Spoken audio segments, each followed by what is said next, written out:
पढ़ने से फायदा होगा नहीं। जैसे अगर मैं आपको बोलूं कि देखिए करंट अफेयर्स पे ध्यान देना होगा क्योंकि 50 नंबर की जीएस है। और भाई देखो सबसे बड़ी बात है कि एक ही टेस्ट से सिलेक्शन हो रहा है। आप नहीं, सब इंस्पेक्टर जैसे एग्जाम अगर देते हो, जैसे सीपीओ में भी दो या बिहार एसआई बनो, तो आपको 2 पेपर देने होंगे। यूपीएसआई में भी हालांकि एक ही है, तो पहले वहां भी 2 करते थे। तो अब अगर हम देखें करंट अफेयर्स, तो करंट अफेयर्स की बात करूं तो करंट अफेयर्स पढ़ना पड़ेगा क्योंकि 50 नंबर का जीएस है। तो 50 नंबर में आप ये मानो कि रेलवे करंट अफेयर्स पे ध्यान देती है, तो आप 10 नंबर 8-10 नंबर करंट अफेयर्स के आपके बन सकते हैं। तो करंट अफेयर्स पढ़ना पड़ेगा और पिछले 1 साल का जरूर पढ़ लेना। 1 साल से पुराना तो सिर्फ वही पढ़ना जो बहुत इंपॉर्टेंट घटना हुई हो, जिनका सबको पता हो या होना चाहिए। तो ऐसी घटनाएं जरूर मतलब आपको वो करना पड़ेगा।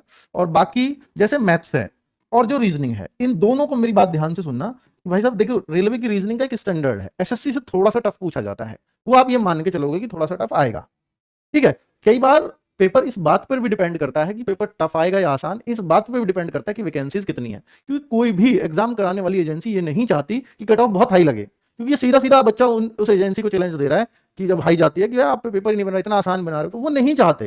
तो वो फिर जब कम वैकेंसी होंगी और फॉर्म बहुत ज्यादा हो, जैसे इसमें भी फॉर्म है, मैं दिखाऊंगा 15-16 लाख फॉर्म है इतनी कम वैकेंसीज के लिए, तो फिर एजेंसी पे प्रेशर होता है कि वो कट ऑफ को एक कंट्रोल्ड वे में रखें। तो पिछली बार बहुत थूथू हुई थी, एक जोन की 120 में से 120 कट ऑफ चली गई थी। अब 120 में से 120 कट ऑफ जाना तो थूथू कराने वाली बात है। तो उस बात को भी ये लोग जरूर दिमाग में रखेंगे। हालांकि अब जोन वाइज कट ऑफ नहीं लगेंगी, सबसे अच्छी बात यह है क्योंकि देखो एक जोन में तो 90 पे सिलेक्शन हो रहा है 120 में से, और एक जोन में 119 पे भी नहीं हो रहा।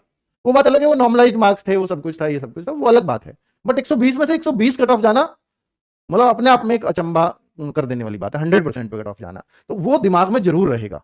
तो मैं आपसे ये कहना चाहता हूं कि भाई साहब देखो, रीजनिंग में अगर आप ये मानते हो कि सर मैं रीजनिंग इतना कर लूं, मैं उतना कर लूं, 35 में से मैं 25 एक की कर लूंगा, तो आप बहुत पीछे हो। रीजनिंग में तो कोई ऐसा है कि सर मतलब ये किसी को भी समझ में नहीं आएगा, तो वो तो सबके लिए है, उसकी कोई दिक्कत नहीं है। बस वही क्वेश्चन छूटने चाहिए जो बिल्कुल ही अलग आ गए हैं, वरना रीजनिंग छूटनी नहीं चाहिए। अगर वो छूट रही है तो फिर आपकी तैयारी में कमी है, क्योंकि रीजन इतने टफ कंपटीशन में अगर हम रीजनिंग जैसे सब्जेक्ट को गलत करेंगे तो ये हमारी गलती होगी और किसी की नहीं, सिलेक्शन ना होने में।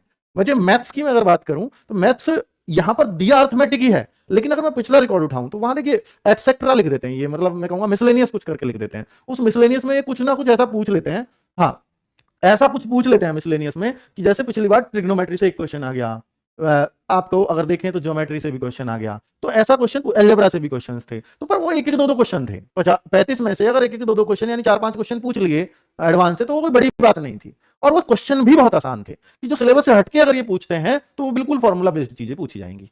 ठीक है, तो उससे डरना मत। हालांकि देखो मेंसुरेशन है वो पूछी जाएगी अच्छी खासी।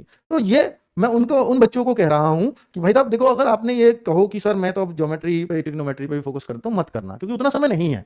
अब तो जो आपका है ऑलरेडी, जो आपने पढ़ा हुआ है, उस पर रेगुलर प्रैक्टिस करिए। ठीक है, टेस्ट पेपर लगाइए, मॉक टेस्ट पेपर लगाइए जितने लगा सकते हो, वो सबसे बेहतरीन होता है। ठीक है बच्चों, और मॉक टेस्ट एक लेवल के, किससे मैं बताऊंगा बच्चों, आरडब्ल्यू पे हम लोग एक लेवल के मॉक टेस्ट प्रोवाइड करा रहे हैं कि हार्ड से हार्ड भी अगर पेपर आ गया तो इससे हार्ड नहीं आएगा। तो वो mock test free of cost है, आप देख सकते हो। हर संडे एक नया तो आता ही है, बाकी जितने भी पढ़े हुए हैं उन सबको कर सकते हो आप, मैं बताऊंगा उसको लास्ट में। और मैंने बताया जीएस में देखो हिस्ट्री पॉलिटी इनका तो ये नहीं कह सकते कौन कितना गहरा क्वेश्चन आ जाए, ज्योग्राफी में कितना गहरा पूछ ले, वरना नॉर्मल चीजें सबकी सही होनी चाहिए। करंट अफेयर्स पे ध्यान दे लीजिए, ये इतना ही समय बचा हुआ है अब कि भाई आप जीएस को रटना शुरू करो, वो तो पॉसिबल नहीं है। करंट अफेयर्स पे ध्यान दे लें, स्टैटिक जीके को थोड़ा पढ़ लें, मैथ्स में जो चैप्टर स्ट्रॉन्ग है उनकी थोड़ी और प्रैक्टिस कर लें। नया सीखने का समय नहीं है, रीजनिंग प्रैक्टिस कर लें क्योंकि सीखा हुआ सब कुछ है। तो इतना करोगे